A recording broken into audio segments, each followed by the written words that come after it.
I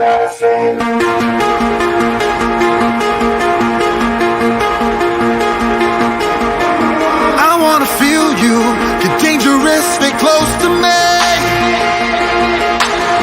Think I could heal you if you let me inside. Because it's one step up, two steps back. Careful what you say or they'll bury you. But if we all step up and then push back, maybe we could use a little medicine.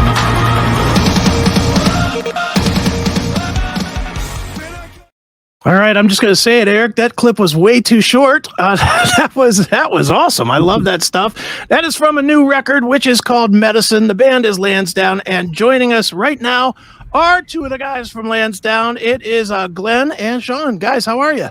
What's going on, guys? It's great to be here. Yeah, nice to have you guys. Nice to have you guys, man. And you know, for people that don't know, you guys have a brand new release, or it's coming out, called, or is it out or is it coming out?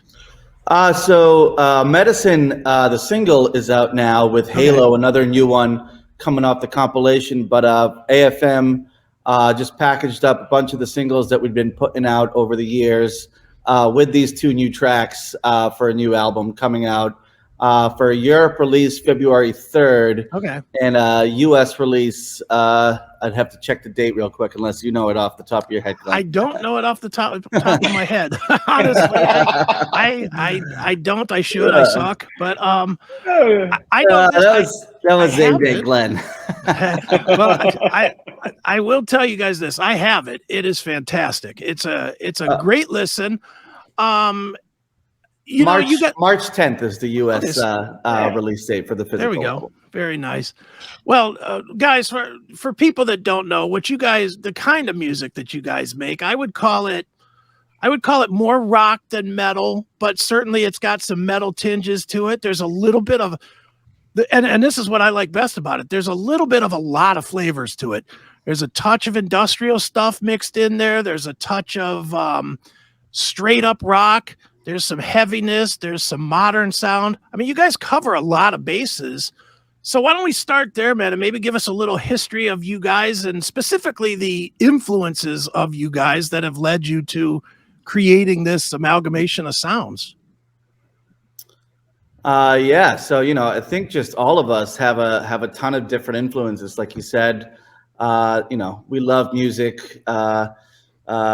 You know, so there's definitely a lot of, like you said, you know, we love everything from metal bands, from newer kind of metal stuff like Bring Me the Horizon, through Nickelback, and all the way to like pop records like Demi Lovato and nice. Some of the new pop stuff out there. So like, you know, it's definitely a wide span of stuff that we like to listen to. So I think that just kind of finds its way into our music naturally.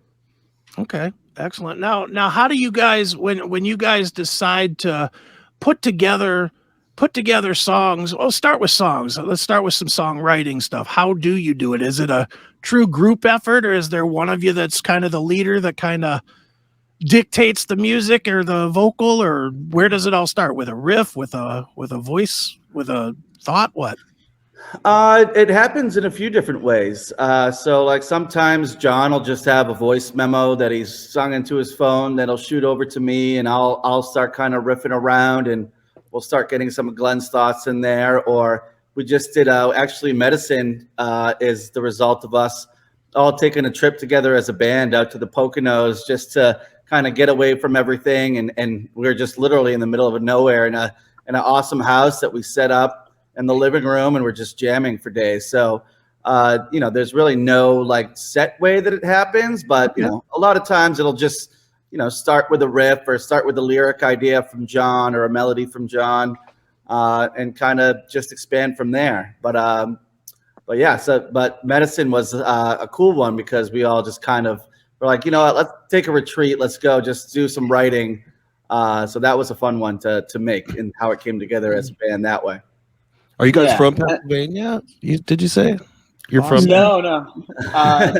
So it's just a spot where we've been before, and it was a spot that was kind of like halfway between. I'm in Jersey now, and the guys are in New Hampshire.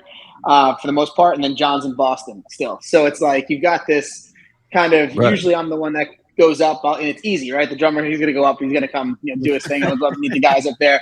And then Shaun had an idea about we did a retreat down in Florida before in the past for writing, and then one in South Carolina. And I think what you realize quickly is when you have the ability to lock yourself away, ideas come from everywhere. There's no outside noise, and all you do, the old school rocker and me from when my dad used to play and got me into it, jamming in a garage. That's what it felt like, right? You're just, the only difference was we were in some dude's living room in an Airbnb that we rented.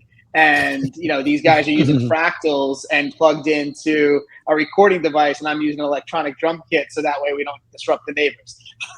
Nice. That's awesome. No, I asked because my grandparents were from there. They had a house there in the 70s when I was a kid, and it's gorgeous up there, and it is secluded, but it's the nature vibes are off the charts up there. I remember feeding animals out of my hand. There are birds landing in my hand, eating. Yeah, there was we actually did a U-turn because we saw a bear, and we're like, a bear. most people, would probably be like, oh shit, push the gas. We're like, dope, a bear. Let's go look at it. But yeah. But then, so it was funny though, because, we were kind of on the last night. We had done a lot of great writing, had a lot of great ideas. We're like, all right, let's go out and have a good time. And there was just nowhere to go. There's nowhere to do that. You could go tobogganing. Tobogganing. Yeah. So we tried. Nice. We ended up in some towny bar, and we walked in, and it was one of those things where the music screeches, and everyone's like, who are these? Who the fuck are these There guys? was a place my grandma used to walk me down to, and it was the only place in town near the lake. And they had a little store there, a little mini mart back then. And it was called the Gay Bull. You can believe that. And she had a German accent. She'd be like, we're going down to the Gay Bull. Or whatever. But it was the only place. Otherwise, we had to drive an hour to go to a mall or shopping center or anything like that back then. Anyway, I'm sure it's more developed now. Nice. Yeah. Well, guys. So I'm getting from this, you guys did not come up through one particular scene. Is that correct? We kind of came up in we did come up in the Boston scene. Okay. It's just it's interesting when we were coming up in the very beginning, like most bands, your sound evolves. And so we came up in the beginning almost as Shaun, we were using a pop punk band for as a pop band, which then transitioned into a pop punk band, which then transitioned into, we're all kind of like rock music. Who cares what everyone else is listening to? Let's play rock music. And then became this rock band. But there was just, unfortunately at the time, there wasn't a big rock scene in Boston. It was heavily dominated by the pop punk scene, especially after, everything on Lansdowne Street with Orpheum and Access and all that started closing. There was less and less places to play. And we were kind of at the tipping point of putting out our first real rock record. And then when we were trying to figure out what to do next, we just got put out on the road. So as we were coming up and playing with sounds. And then finally, when we found our sound and put our first record out, we didn't even get a chance to stay in Boston. We were out on the road pretty much immediately. Sure. And that was by design, I'm imagining, because the scene there was pretty dry. We were excited. I mean, as we did really well for what the scene was in Boston. We were selling out shows from 200 cap, 300, 400, and growing. And then when we kind of made a conscious decision to play with our sound, we were all I think 23 to 26, and we were it's 21 for Shaun. It was when the opportunity to hit the road, everything you ever dream of as a musician, of being on tour. Boy, do you find out quickly that it's not anything you think it is. But boy, it was, it's some of the best times of my life, some of the best stories. But 5-6 guys in a van on no money. It'll teach you a thing or two about how to live. Well, if it makes you feel better, Erik's in an established band and he lives on the road with no money. So you guys aren't, it's not like you go very far from the smallest band to the biggest. That's the age though. When you're young, you're still hopeful and everybody's excited to be there and you haven't been beaten down yet. So you make it work and you share and you hit those value meals. Living up peanut butter and jelly, and you get to eat one half of a $5 footlong for lunch and the other half for dinner. Whoa, hey, this is a children's show. Nice. Well, guys, you know, you guys have obviously, you know, for people that don't know, you guys have been around for a while now. It's not like you guys are a 2-year-old band. You guys are what, 15 years doing this at this point. I think Blue Collar Revolver actually just had it's either coming up this year or it was last year, the 10-year anniversary of that album coming out. So, and that was a bunch of years in the making from the sound evolving. So, it's definitely, we're like 15 years at least into it for sure. In that neighborhood. And it's just been an evolution. Just getting started. You know? Right. I love what I heard today, man. Chris sent me a link, and sometimes I can't go through all of a new band's album, but your album, every song is catchy as hell, and it's just really put together from a songwriting perspective. Quality. There's quality songwriting, and there's zero filler. Like every song you can tell had the same amount of care put into it. Of this album, I haven't heard your other ones, but this. Sure. Chris, what's the name of the album that you sent me today? Well, I looked at today. You sent it to me this week. I'm gonna say I don't know because I thought it was medicine. So medicine. It is medicine. It is medicine. And Halo's a badass track. It really is. Now, this leads me to a question, though. I mean, you guys have been doing it for 15 years. You're making music that, in my opinion, could easily play on every radio station in the country. I mean, except the F word. There was one. It had an F word in it. You flip it backwards, nobody knows. Yeah, I was gonna say you turn it around, nobody knows the difference. Yeah. But my question is, you know, when I hear it and I'm like, damn, this should be everywhere, and it's not. My question always comes to why. What is it that a Nickelback, anytime they shit out a song, it's on there, and I like them, so it's not like I'm bashing them per se. I actually am a fan.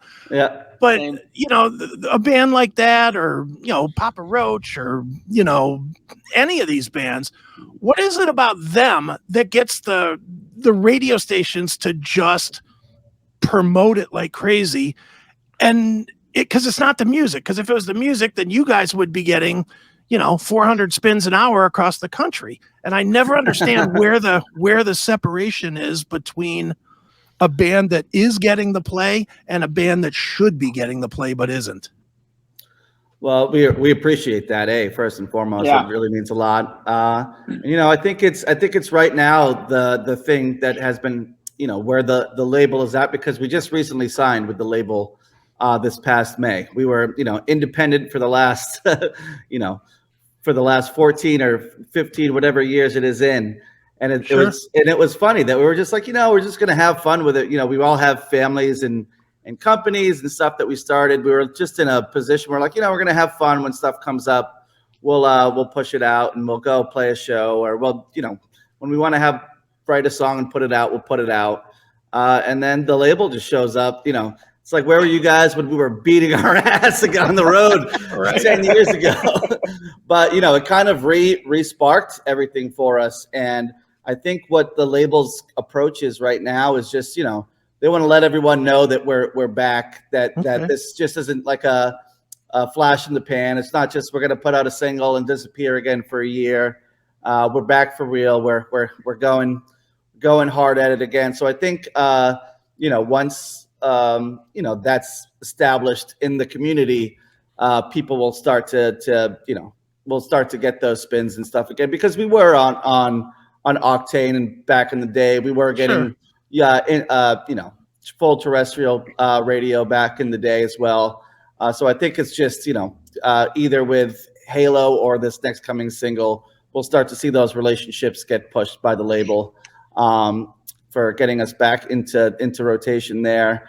But they've been doing an amazing job for us on streaming. Where a lot of the new discovery is. I think we've done something like 7x our Spotify numbers in the last 6 months, which is crazy. And so we are super appreciative because, you hear horror stories your whole time coming up of just terrible deals and terrible relationship with the label. And I think we're really, really lucky it has taken this long because we really found the right partners in AFM of what we're trying to do. So yeah, I think we'll start to see that come around again once people are accepted that, okay, it's not just another flash in the pan Lansdowne single. They're actually doing it. We did that for a few years. We just started dropping things and then play 2 shows, play a festival, and then and people are like, wait, are you really doing it? And so, especially now, it's nice. They're like, okay, that's the second song they did. They said they were dropping another one. It came, and now they announced the record. They announced, we're getting ready to announce a couple other festivals and a couple other things. So, okay, they're playing shows. This is all right. Right. Well, what does Spotify specifically, and I mean, I'm saying Spotify, but I also mean YouTube Music and Apple, etc. But what does that actually get you? Because I know Burn Brighter had 11 million streams. That's a huge number, especially for an independent band or a recently signed, but I'm assuming that was when you were independent. What does that get you? I mean, that's a shit ton of streams. Does that get more people to shows? Does it get you selling more merch? Does it translate, or is it just a necessary thing that you need to help promote yourself to the next thing? It's kind of a combination. I think, for us, and Shaun would probably have better numbers, but I mean, right now, I think we're streaming just even on Spotify about 2.3 million songs a month, Wow. And it's and that's some solid growth. And what's cool is after with the AFM piece, we're getting a lot of exposure in Europe, which we were before as an independent band. We were 3-1 on the streams US to Europe, which is kind of crazy because we've been to Europe for a pit stop once, and then on our way to Afghanistan, we played for the troops a few years, way back in the day, which is was a cool experience in its own right. But what we see is it definitely translates to brand equity and the brand building on who the band is. People visiting the .com, the merch store. We're kind of rebuilding our approach on our social, so we're seeing a lot more engagement there. We just got an offer for a festival that the guy came across us in Toronto that we're going to announce soon, and put in a really nice offer to us. So we've started seeing some of that. Okay.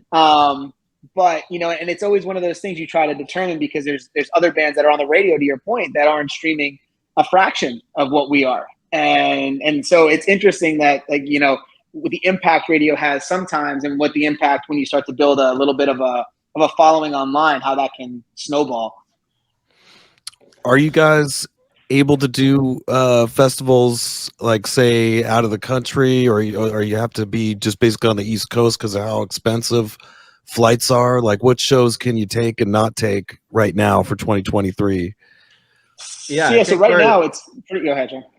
Oh yeah, I think we're looking at taking on every festival that makes sense for us. So especially in Europe where we've seen those numbers. I think it was like Glenn said, before the label was 1 to 3, but now it's almost 1 to 2, where we're seeing the numbers really explode in Germany where the label's at. A lot of explosive growth in Europe. So we definitely want to be out there playing and hitting these markets because, when you see something like 80,000 people a month streaming in Germany alone, and you start to look at the size of Germany compared to the United States, I'm like, well, those 80,000 people have to be pretty close in proximity to each other. So it should make for some good shows out in that area.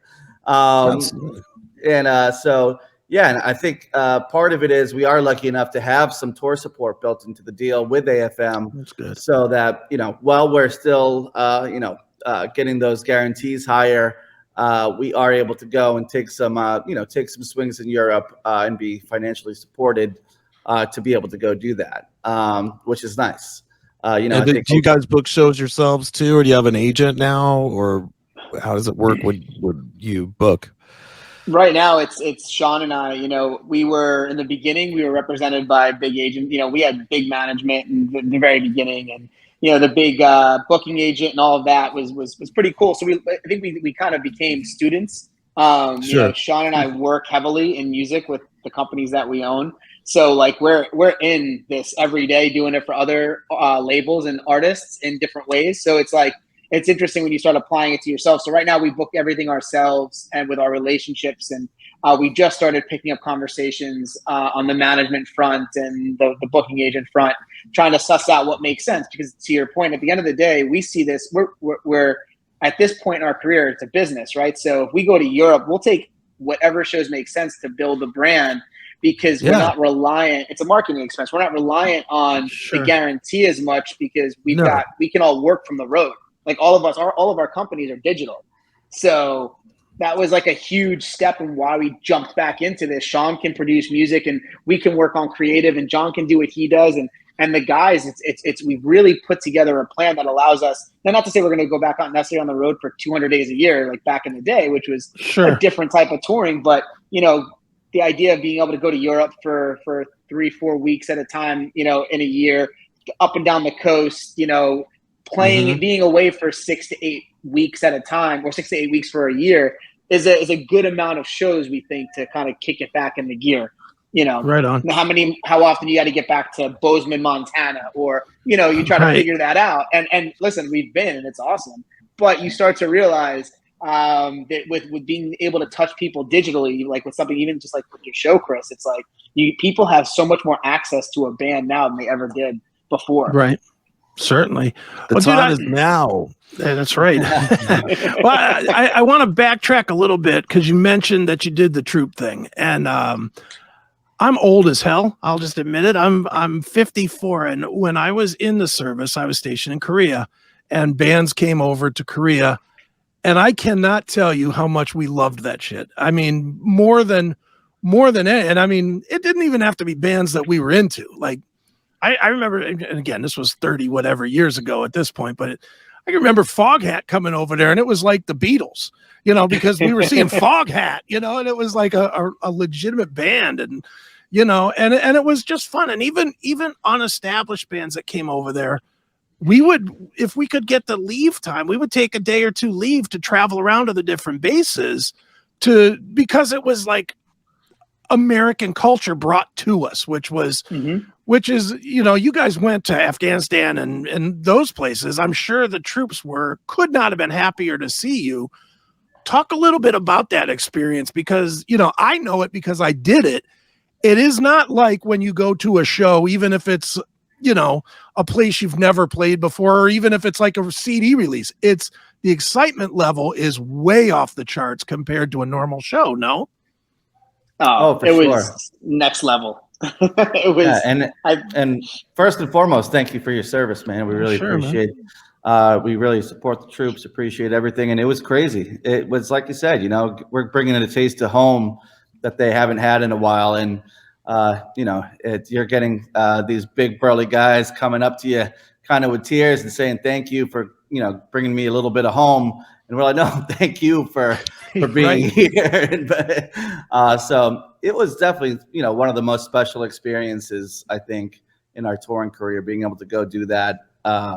We did Manis Air Force Base in Kyrgyzstan, 5 bases in Afghanistan, and 2 bases in Kuwait on the way out. Okay. And it was, you know, really you know, once in a lifetime experience.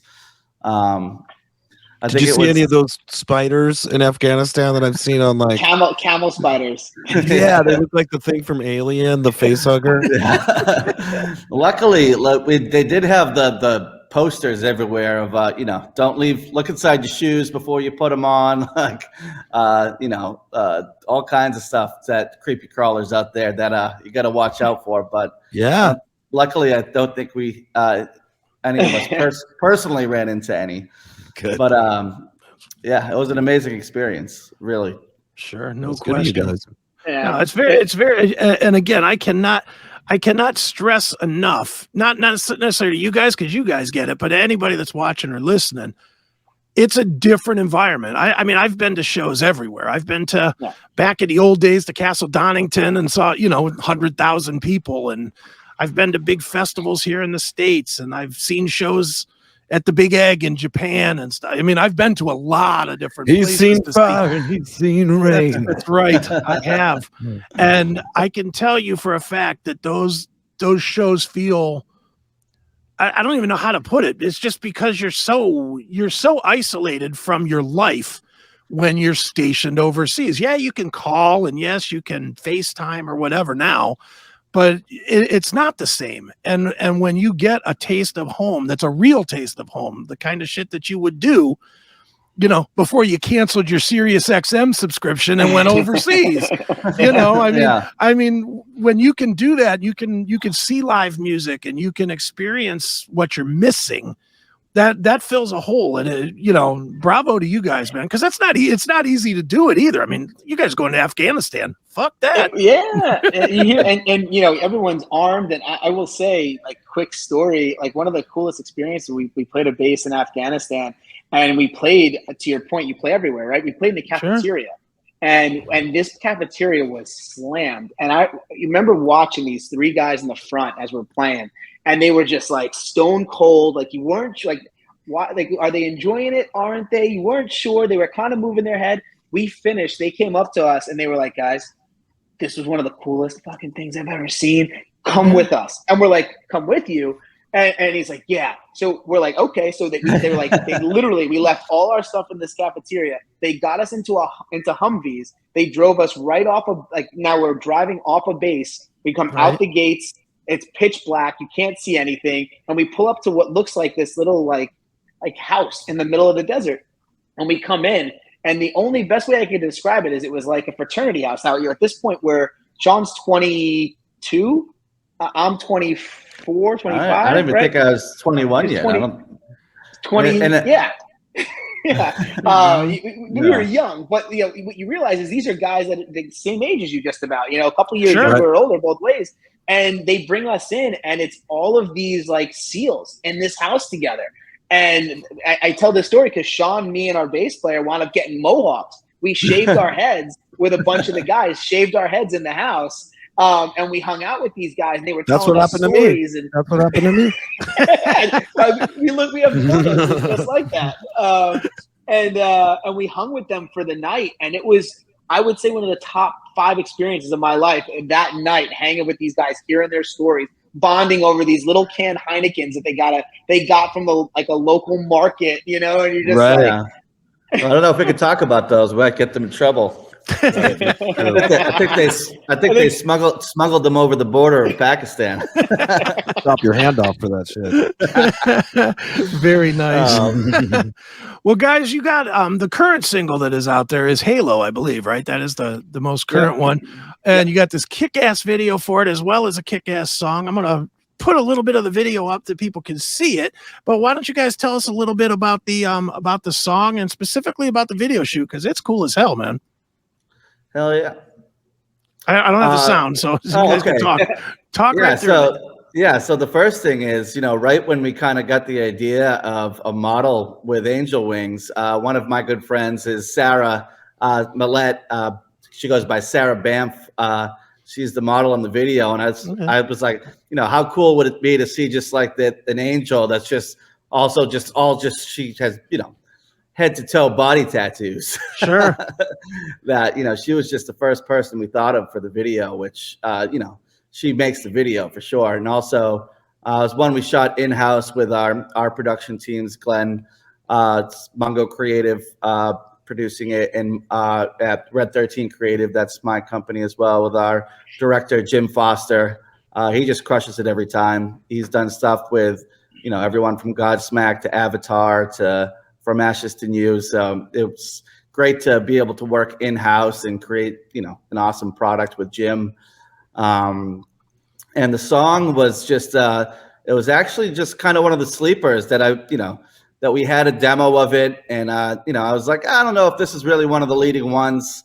And we kind of just played it in the office at the label.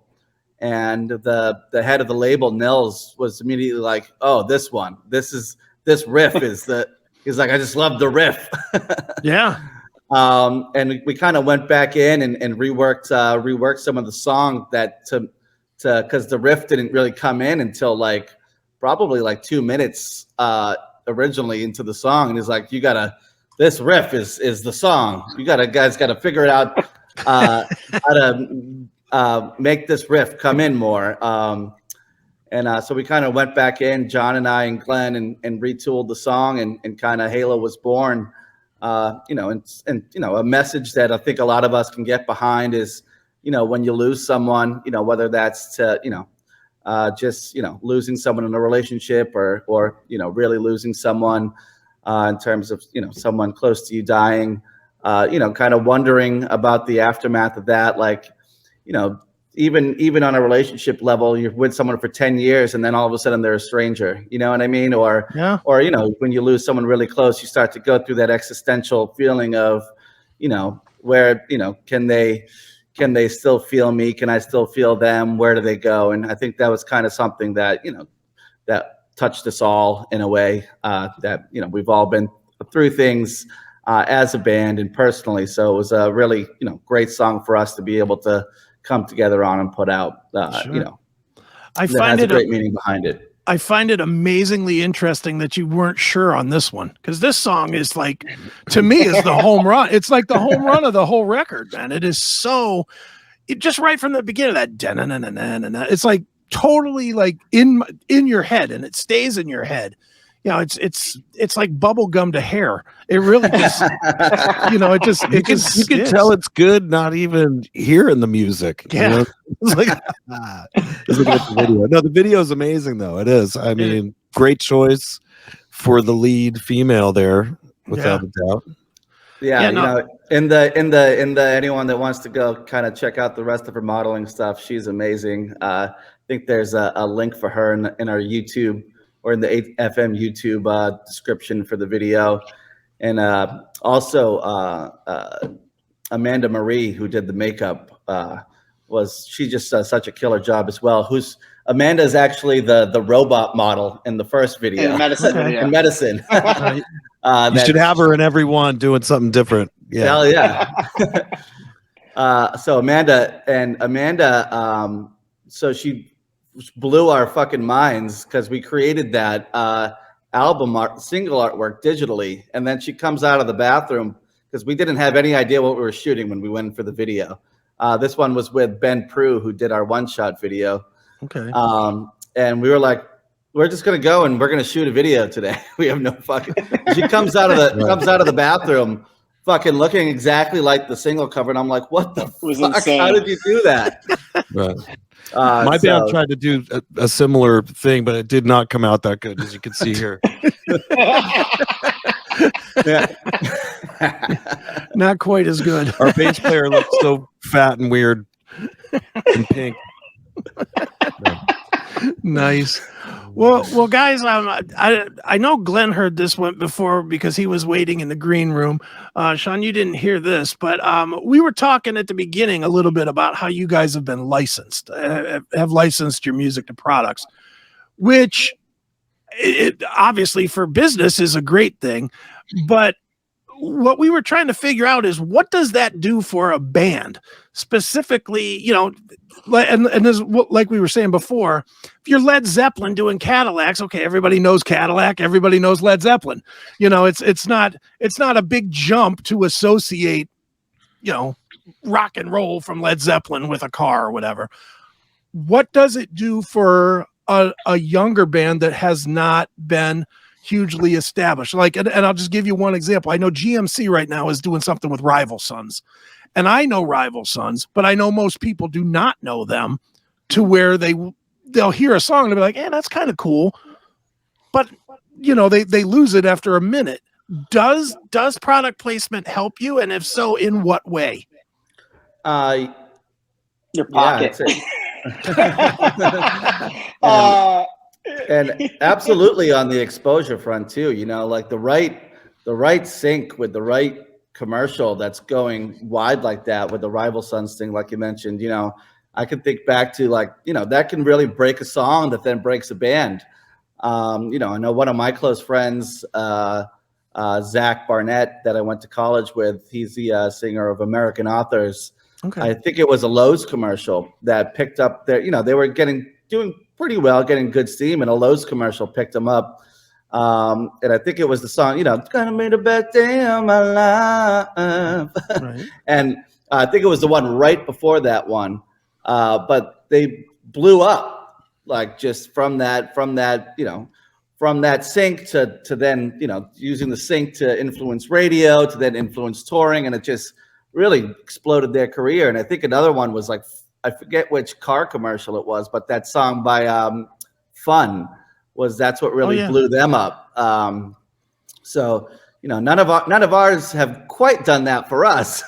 Or Imagine Dragons. Isn't Imagine Dragons? They were like, for a minute, they're a new band that just, their music just suited like every commercial, it seemed. So, But here's my question, though. How does it get there? How do people figure out, hey, that's Lansdowne? That's, how do they figure that out? Because they don't say it in the commercial. They don't even tag it at the bottom that says music by or anything like that. Well, I think we're in such a powerful technology day and age where, I think back then it was, just using Shazam or whatever the other one was that got beat out by Shazam. Right. But now it's just, you just ask your phone, hey, Siri, who's playing right now? And it'll tell you. And then, there was also the whole like, oh, I need to figure out what song that was. People scouring the internet on Reddit of, hey, what song was that in the GMC commercial? True. You know what I mean? Ask Reddit, So I think it creates like a little cult thing online too, is like when you've like, you feel like you're discovering it. It's almost like it's a mystery you have to solve. Yeah, it's almost like gamifying the experience. All right, now here, take this as either a good or bad question, but does it give the band cred, or does it give the band a look of corporate sellouts? I think depends on what it is. Yeah, I think it depends. Like if all of a sudden we're on like a Pampers diaper commercial with Conquer Them All, people might be like, all right, they just did that for the fucking money. That doesn't make any sense at all. Right. But if you got fucking John Jones walking out to Conquer Them All on UFC, I don't think anyone would, give us a head nod, a bad nod for that one. I think it has to make sense with whatever brand you're aligning yourself with. And if you, and I think that's, there are people that you see that'll they don't care. They'll align themselves with any brand for a paycheck. But if you're, being smart about it, I think people appreciate it more, and you get more out of it when you're actually aligning with a brand you care about or want to, want your music being rep by and want to kind of come up together, whatever that might be. Sure. I think, one of the ones that was great for us was doing the partnership with iRobot, because that was a brand that we could, really get behind with the PackBot and going out and seeing, how that was able to help with the, experiences that the troops were going through trying to disarm bombs overseas. And sure. And so, stuff like that makes sense. And sports stuff. I mean, I was taking a little hiatus when they did the Jets spot for Conquer Them All. I might have not signed off on that one. right. Nice. Well, but I guess it's okay because Glenn lives in Jersey, I guess. Sure. Yeah. And I had to play. We had to do the Patriots first, so just to set the stage, I had to play in front of Tom Brady's locker, and the locker room was a Jets fan back in the day. This is my payback to the band, is all Patriot fans, to do the Jets promo. To be the sad Jets fan, right? Nice. Well, exactly. I think we're both just sad. Yeah, really. This year. Ooh. Hey, I live in Cleveland. You want to talk sad? Jesus. But with the product placement, now I'm imagining it's different from band to band, but how much of that do you get decision with versus a management or a publishing company decision? And the reason I'm asking this is I have a friend, my friend Mariah, she's in this band called Plush, that are out there. And in All Elite Wrestling, one of the wrestlers uses one of their songs as her intro music, and she had no idea. Like literally, I sent her a screenshot of it. I said, "Hey, are you aware of this?" And she's like, "No." And and apparently, it wasn't like they stole the song, and obviously they didn't do that. It was through it was probably through a publishing company or something that they work through. So how much of that do you guys control? I mean, do you control that, or is it a management or what? No, right now we are, with the deals that we've signed, we're pretty much in full control of saying yes or no to anything like that. But yeah, it just varies band to band because, if you're in a, pretty steep deal on the record side and a pretty steep deal on the publishing end, then they have the right to go make those deals autonomous of you. So it just really depends on, what the paper says, really. So there's some bands that, that have full control over that, and some that don't. Because it's both sides that have to come together to get that approved are, whoever's the master owner and whoever's the publisher owner have to come together and approve that deal. Right on. So there's sometimes there can be like crazy fights where a publisher wants to approve it and the band might control the master side at least. They're like, hell no. Right. Somebody doesn't want to sign off on it. Yeah. So what you're saying is no Lume commercials for you, right? Yeah, no. Or the Beatles, you can't. It's rare to be able to use an original Beatles song in something. You won't find it. It's even on YouTube. If you were to look up some Beatles songs, there's no shortage of bands that cover the songs that they promote, but you won't see bands, Beatles songs for you to stream, if you will. Sure. Yeah. It's all just whoever has license control. That's right. No question. Well, guys, obviously we started a brand new year. It's you guys are coming out with a new record and a new record company, and that leads to a lot of new opportunities. So what can we expect from Lansdowne in 2023? Definitely even more new music coming, very shortly after the record drops. We're just hitting the when we're any free time we get, we're in the studio, we're writing, we're recording, we're getting ready to just put a lot of new stuff out. And definitely looking forward to being, in like we talked about before, in Europe, visiting in the UK, getting to some of these places that we've never been, that we've had people begging us to come to. And some just new experiential stuff that we want to play around with, I think Glenn could talk a little bit more on that, but kind of building multiple avenues that people can experience the band in terms of, maybe some kind of, we've been doing a lot with this comic style lyric videos that we've been kind of wanting to put into a storyline on a kind of motion graphic comic that's kind of centered around the music, but that is in this wholly entirely different world that we want to build out, or some stuff like that that's just kind of left of center of what other people are putting out, and trying to find just new ways to engage people into the band. Have you thought about live streaming? Have you guys done a live stream yet of the band?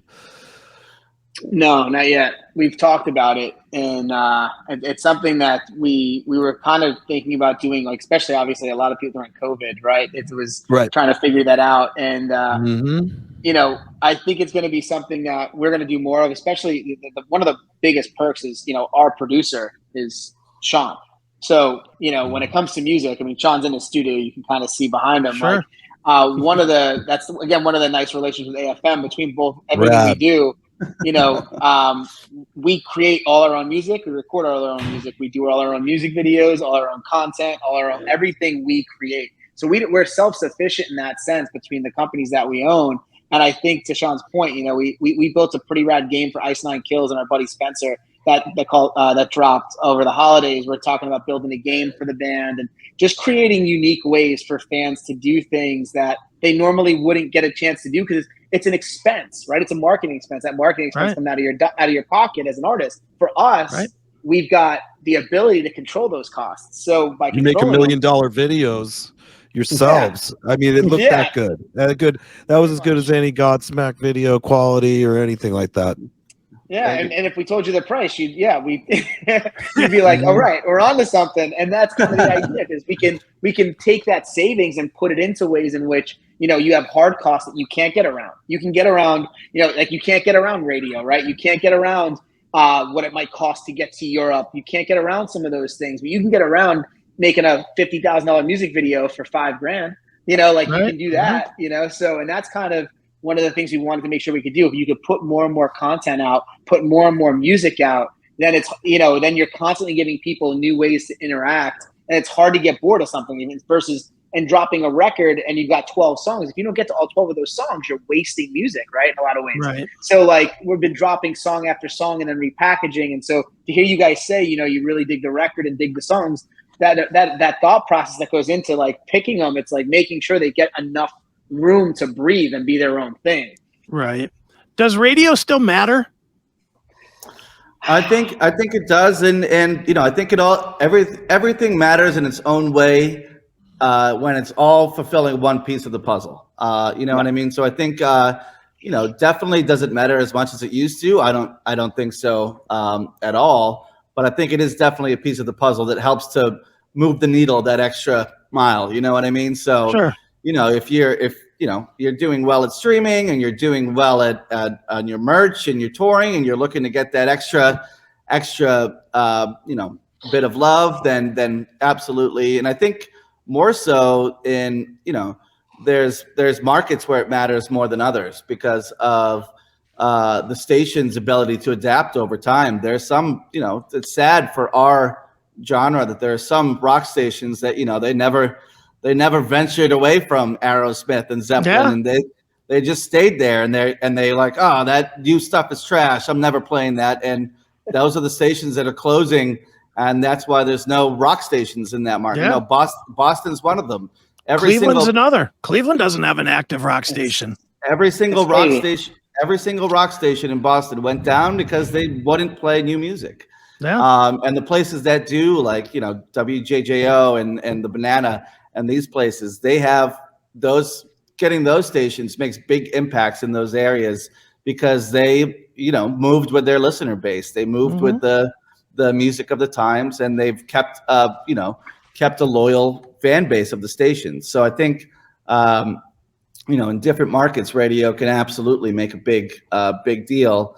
But in some other markets, it's you got to go find where those rock people are listening, whether that's with people with Octane and XM subscriptions, or if it's just kind of getting to people through YouTube or through Spotify or through Facebook, wherever they're you got to find them wherever they're at in those areas where the rock scene is a little less luscious. Sure.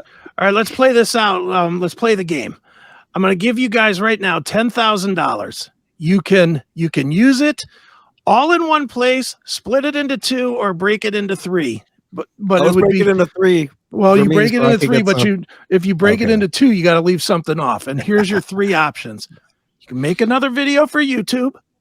You can pay somebody to put it on radio, or you can pay somebody to be on whatever the hottest active rock playlist on Spotify is. How do you spend the money? Do you get higher placement if you spend it all on the one playlist? You can be the number one song on the playlist. It costs you $1,000 to have us answer that. Then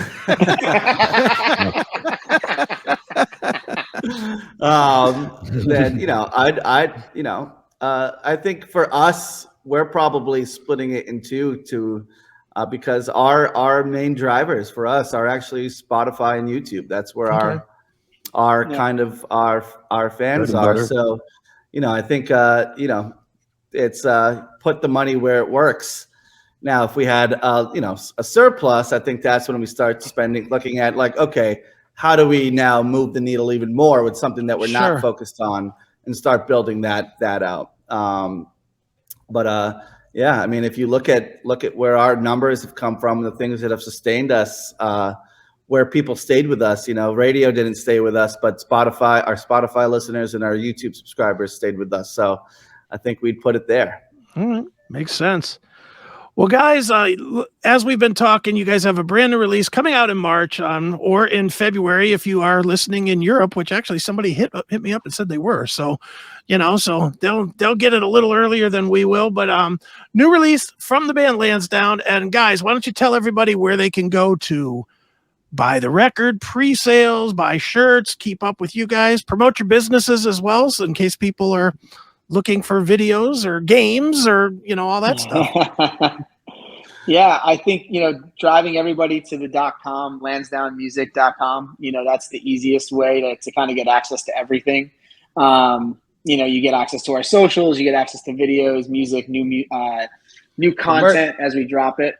Merch store is on there too. So yeah, Lansdowne, LANSDOWNE music.com.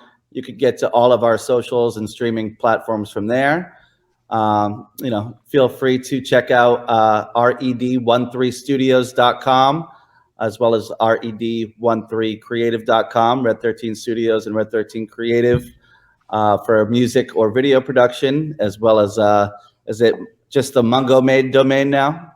Yeah.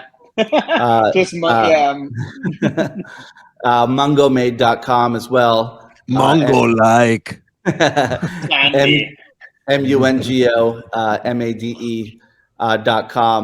and yeah, we'd love to hear from any of you if you ever need any recording, mixing, mastering, consulting, or anything in the video space for content and marketing.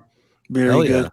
Well, one more time, the band is Lansdowne. Go to YouTube. If you do nothing else tonight, go to YouTube and watch the videos for Medicine and Halo and all their older stuff. I figured what we would do, guys, is we would wrap it up by giving people a piece of Halo so that they can wet their whistle to it a little bit before they go out, and once we're done broadcasting, then they can go and watch it. How's that? Does that work? There you go. I like it. All right. Well, Shaun, Glenn, thanks so much for joining us here on CHRIS Akin Presents. And this is Halo right here on CHRIS Akin Presents. Thank you guys so much. Tell me where we go. I can't touch you anymore. I can feel your halo when we separate. Tell me where we go. I can't touch you anymore, but I can feel your halo.